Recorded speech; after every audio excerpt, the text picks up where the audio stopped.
Every single night, something leaves you. You close your eyes. Your body goes still. Your breathing slows. And something inside you goes somewhere. Every ancient civilization knew this. The Egyptians called it the Ba, the soul bird that flies from the body at night and returns at dawn. The Greeks built entire temples around it. And then, roughly 300 years ago, we decided it was all nonsense. We decided sleep was just the brain taking out the trash. Carl Jung disagreed, profoundly. He spent over 50 years studying what happens to the human psyche when consciousness surrenders. And what he discovered is, in my view, one of the most important ideas in the history of psychology. I want to show you where your soul actually goes when you sleep, and why it desperately needs to go there. Now, we live in a culture, and I don't think this is controversial to say, we live in a culture that treats sleep as a productivity cost, something to optimize, something to get through so you can get back to doing. And dreams are neurological noise, random firings, the brain consolidating memories, pruning synapses, running maintenance. And look, I'm not going to stand here and tell you the neuroscience is wrong. It's not wrong, but it is radically incomplete. It's like standing inside the Sistine Chapel and saying, well, this is just pigment on plaster. Technically true, but you've missed the entire point of the building. If you've ever woken from a dream that stayed with you all day, that left you shaken, or strangely moved, or haunted by something you can't quite name, then you already know, intuitively, that something more is happening. You've felt it. You just didn't have the language for it yet. Jung gave us that language. And here's what most people miss about his work on dreams. He didn't see dreams as the byproducts of sleep. He saw them as the purpose of sleep. He called the dream the emissary of the unconscious, whose task it is to reveal the secrets hidden from the conscious mind. And he didn't arrive at this casually. According to his biographer Claire Dunn, Jung worked through over 67,000 dreams with patients and colleagues before he even attempted to build a theory. 67,000. This was not armchair philosophy. This was clinical observation on a scale that, frankly, no one has matched since. I've been studying Jung's work for over 40 years now, and if there's one thing I've come to understand, and it's this: the unconscious is not some dark basement full of monsters. It is the larger part of who you are, and every single night it is trying to talk to you. So let me walk you through what Jung discovered. What happens when consciousness lets go, where the psyche actually travels, and what it brings back if you learn to listen. Jung had a name for what happens to you every night. He called it the night sea journey, in German, the Nachtmeerfahrt. And he drew this concept from something very old, from mythology itself. You see, every ancient culture watched the same thing happen every evening. The sun sinks into the ocean. It disappears below the horizon. It travels through darkness. And then at dawn, it rises again, reborn, renewed, every single morning. And Jung understood that this wasn't just a story about the sun. It was a story about us, about what happens to human consciousness every time you close your eyes. In Symbols of Transformation, he wrote that the sun sails over the sea like an immortal god, who every evening is immersed in the maternal waters and is born anew in the morning. The maternal waters, that's the unconscious. The descent, that's your ego releasing its grip. And the rebirth, that is you, waking up, carrying something back from the deep. Now, Jung connected this to an even older idea. The Greek concept of the nekia, the descent into the underworld. And here's what he said about it that changed how I understand sleep entirely. He said the nekia is no aimless or destructive fall into the abyss, but a meaningful catabasis, its object, the restoration of the whole man. Did you catch that? The restoration of the whole man. Not rest, not recovery, restoration, wholeness. Think about what that means. Every night, your consciousness voluntarily dissolves. That voice in your head, the one that narrates your day, that judges, that plans, that worries endlessly, it lets go. And in that surrender, something else takes over. Something older than you. Something, I would argue, wiser than you. The heroes of mythology all underwent this descent. Odysseus into Hades, Gilgamesh into the underworld, Dante through the inferno, Christ into the tomb. Jung saw sleep itself as a nightly echo of that heroic pattern. You are, whether you know it or not, undertaking a hero's journey every single night. And here's where this becomes personal. Think about the nights when you fight sleep, when your mind will not stop. When you lie there at 2 a.m, rehearsing conversations, reliving failures, planning tomorrow's battles. You know what that is? That is your ego refusing to descend, refusing to surrender control to the unconscious. You're gripping the sides of the boat instead of trusting the current. Jung would say, your soul needs to make this journey every night. And when you prevent it, when you numb yourself with screens or substances or sheer exhaustion until you collapse, you're not just losing sleep, you're losing contact with the deepest part of yourself. You are cutting yourself off from the very process that makes you whole. So now we come to the question that matters. Why does the soul descend? What is it doing down there? And this brings us to what I consider Jung's single most important discovery about dreams. He found that they serve what he called a compensatory function. They actively correct the imbalances, the blind spots, and the self-deceptions of your waking life. Your psyche, it turns out, has a thermostat. Your body has one. If you get too hot, you sweat. Too cold, you shiver. The body self-regulates. Well, so does the psyche. And it does it through dreams. Jung put it plainly. He said the general function of dreams is to try to re-establish our psychological equilibrium by means of dream material, which in a subtle way reconstitutes the total equilibrium of our entire psyche. Let me show you what this actually looks like. A man who has been neglecting his family, working too much, always absent, always distracted. He starts dreaming that his children despise him, that they turn away when he enters a room. Now, is this a random nightmare? No. That's his unconscious forcing into awareness the very thing he's been avoiding. Or consider a woman who is deeply identified with her persona, always pleasant, always accommodating, the one who never makes anyone uncomfortable. She begins dreaming that she's committing violent acts, screaming at people, breaking things.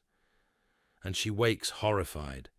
She thinks something is wrong with her, but nothing is wrong with her. What's happening is that her shadow, the assertive, boundary-setting, fierce part of her personality that she's suppressed for decades, is demanding to be seen. Or think about the person riding high on success, on praise, on the feeling of invincibility, and they start dreaming of falling, of their teeth crumbling, of being lost in a place they don't recognize. That's the psyche pulling them back toward the ground, toward humility, toward reality. These are not random. They are precise. The unconscious knows exactly what you're avoiding, and it will show you, night after night, until you pay attention. Jung identified 2 directions this compensation can take. He called one the prospective function, where the dream pushes you forward, sketches out possibilities your conscious mind hasn't considered yet, anticipates a future achievement. And then there's what he called the reductive function, where the dream pulls you back from inflation, from ego excess, from the dangerous place where you've begun to believe your own mythology. Dreams, he said, bring memories, insights, experiences. They awaken dormant qualities in the personality and reveal the unconscious element in our relationships. So when you wake from a disturbing dream, when something in you feels unsettled, shaken, even frightened, I want you to consider the possibility that you've just received a gift, the most honest feedback you will ever get, from the one source that cannot lie to you, your own unconscious. Now, I need to take you one level deeper, because not all dreams are equal, and understanding this distinction changes everything. Jung recognized that the unconscious has layers. There is what he called the personal unconscious, your individual forgotten memories, your repressed emotions, your unlived potential. Most of your nightly dreams are drawing from this layer. They're processing your day, your relationships, your unfinished emotional business. But beneath that personal layer, Jung identified something far more vast.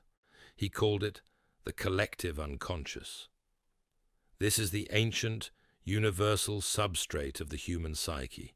It contains what he called archetypes, primordial patterns and images shared across all of humanity, across every culture, across every era, and sometimes, rarely, the soul descends past the personal layer and touches this deeper ground. When it does, you have what Jung called a grosser Traum, a big dream, and you know when you've had one because it feels qualitatively different from anything else. A big dream carries a charge, a numinosity, Jung would say. It feels more real than waking life. It's populated not by people you know, but by figures that feel ancient, universal, archetypal, a wise old figure, a divine child, a great serpent, a flood, an enormous light. Most people experience only a handful of these in an entire lifetime.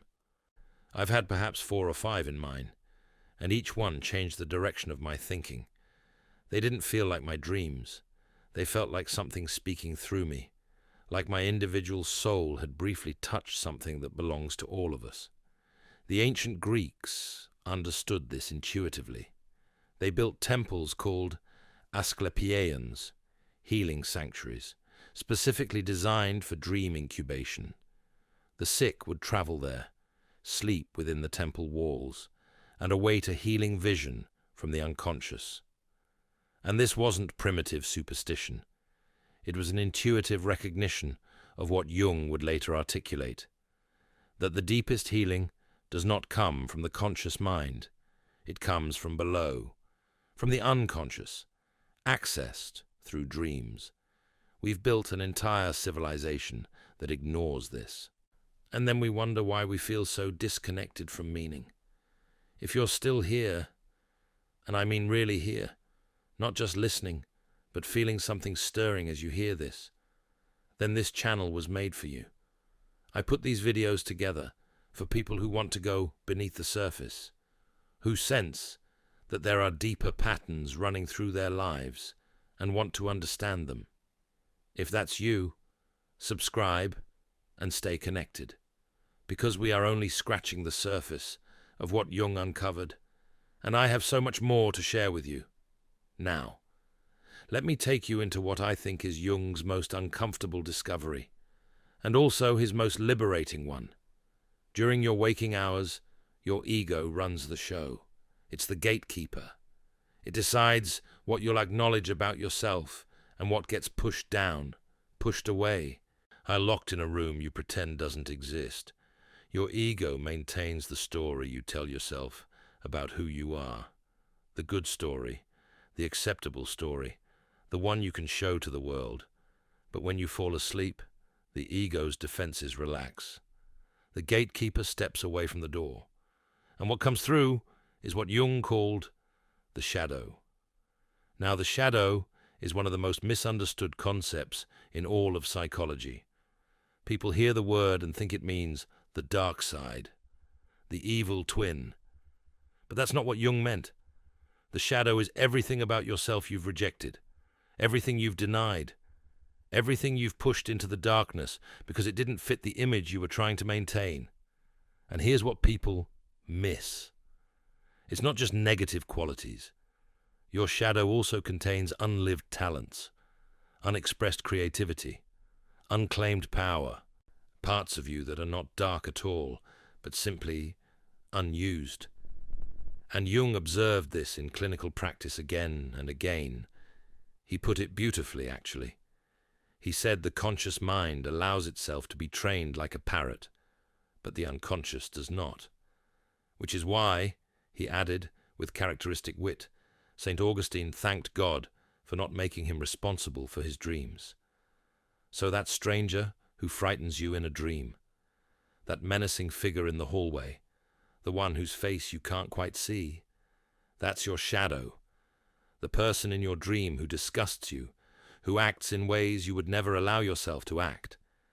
That is a disowned part of you, demanding to be acknowledged, not obeyed, not acted upon, acknowledged, integrated, brought into the light.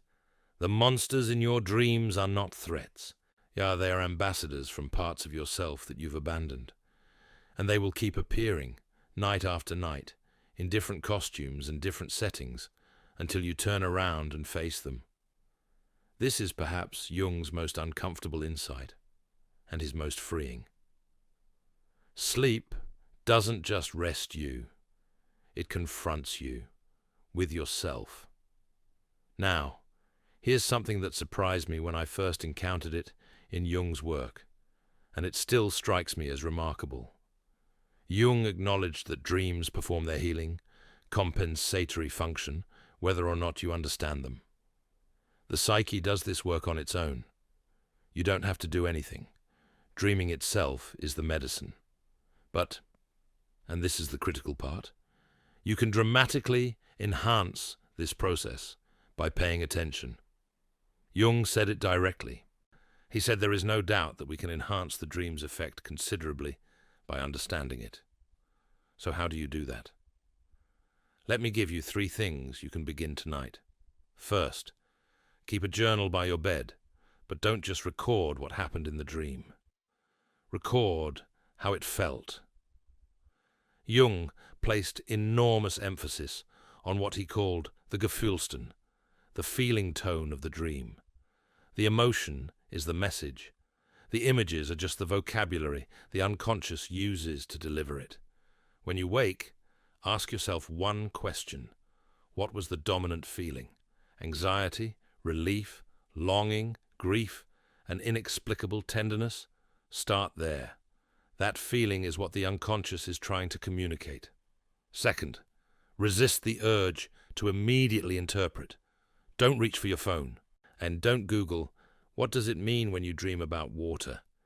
Jung practiced what he called amplification, sitting with the dream, letting associations rise naturally, noticing what memories or images it calls up in you.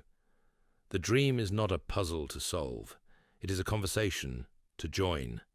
And like any real conversation, it requires you to listen before you speak.